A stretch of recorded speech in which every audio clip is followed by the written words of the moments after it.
À l'occasion de la célébration de 15 ans d'existence du prestigieux complexe scolaire Monseigneur José Moko Ekanga, une série d'activités riches et significatives a été organisée, marquant ainsi cet anniversaire dans une ambiance à la fois solennelle et conviviale.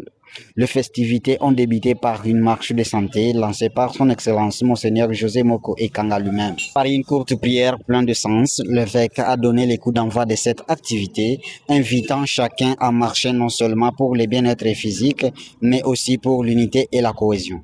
La symbolique de la marche est une symbolique importante. Nous la trouvons déjà dans la Bible.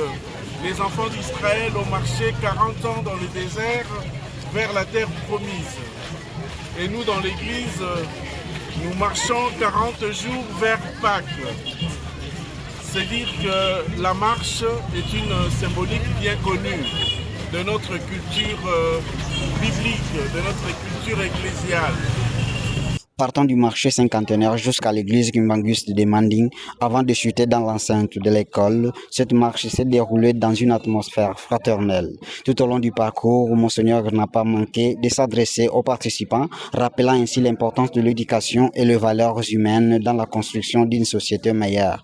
Et nous sommes une école. Nous marchons ensemble. Au début, j'ai marché à mon rythme.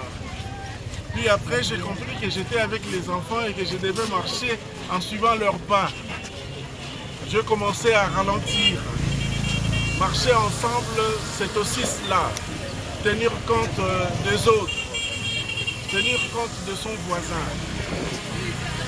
Et marcher ensemble, c'est toujours en suivant un objectif. L'objectif que nous suivons à l'école est de former ces enfants à devenir l'élite de ce pays, l'élite de cette église. Avec le corps professoral ici, présent, la direction et même les ouvriers, tous les personnels, nous marchons avec ces élèves vers un objectif précis. C'est cet objectif-là que nous voulons mettre dans la tête de nos enfants, qu'ils sachent qu'ils sont appelés à aller plus haut, à aller plus loin. Qu'ils sachent qu'ils ont un idéal dans la vie et qu'ils doivent réussir leur vie. Et nous sommes là pour les aider à réussir leur vie, à construire leur futur. Voilà pourquoi je suis tout heureux personnellement de venir ce matin rejoindre les élèves de cette école. Cette école qui est une école prestigieuse à Idiofa. Et ces enfants qui étudient avec beaucoup d'enthousiasme, avec beaucoup de fierté, je ne pouvais que venir les encourager, marcher avec eux. La veille, une conférence avait déjà planté les décors intellectuels de ces festivités autour d'un thème interpellateur. L'enseignement en République démocratique du Congo, illusion ou réalité. Cette activité scientifique s'est tenue en présence de plusieurs personnalités, notamment Monseigneur José Moko Ekanga lui-même, Monseigneur Marocain Kanzenze, vicaire général du diocèse d'Idiofa, ainsi que le représentant de l'inspecteur principal provincial Quiltroa. Dans une ambiance studieuse et dynamique, les élèves conférenciers ont analysé avec lucidité le système éducatif congolais, mettant en évidence ses forces mais aussi ses nombreuses limites. Prenant la parole, Kibal Katalai, élève en 4e année des humanités commerciales et gestion, a souligné que l'enseignement en RDC présente une réalité tangible à travers l'existence des institutions et l'engagement de certains enseignants. Aujourd'hui, à l'occasion des 15 ans d'existence de notre école, on a eu à présenter une conférence avec des thèmes. Notre thème est intitulé « L'enseignement en République démocratique du Congo, illusion ou réalité ».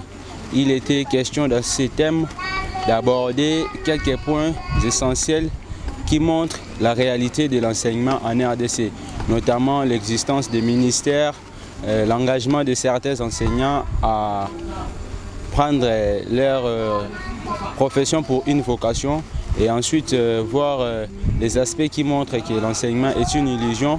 Et puis nous sommes partis plus loin pour aborder les responsabilités qu'a chacun pour améliorer ces systèmes éducatifs.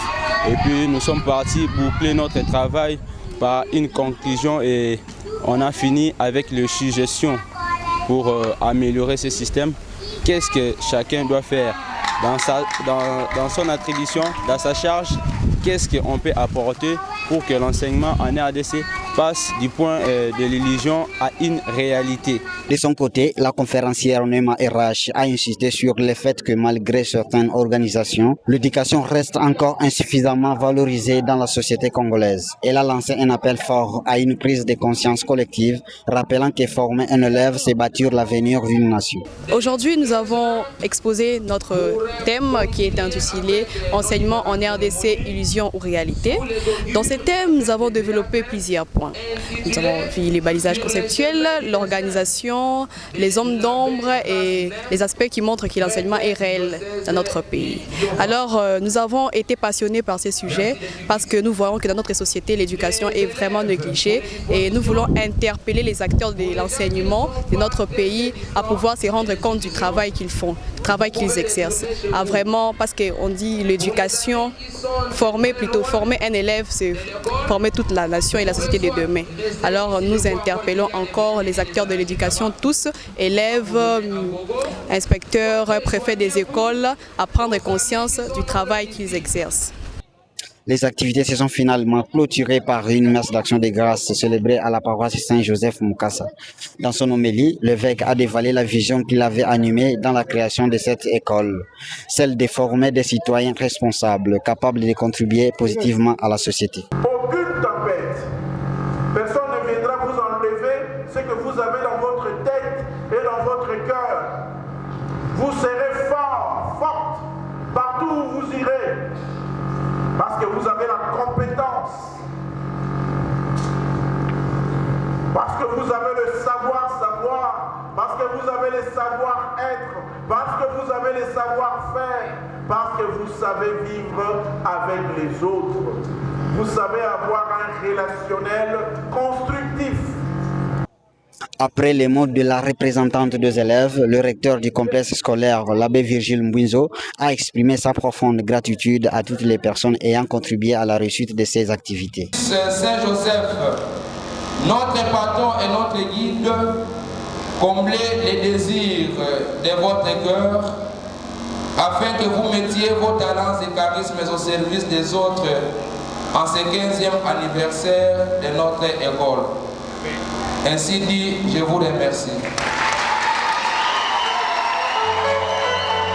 Ainsi se referme les festivités de 15 ans du complexe scolaire Monseigneur José Moko Ekanga, une célébration riche en enseignement, porteuse d'espoir et résolument tournée vers l'avenir.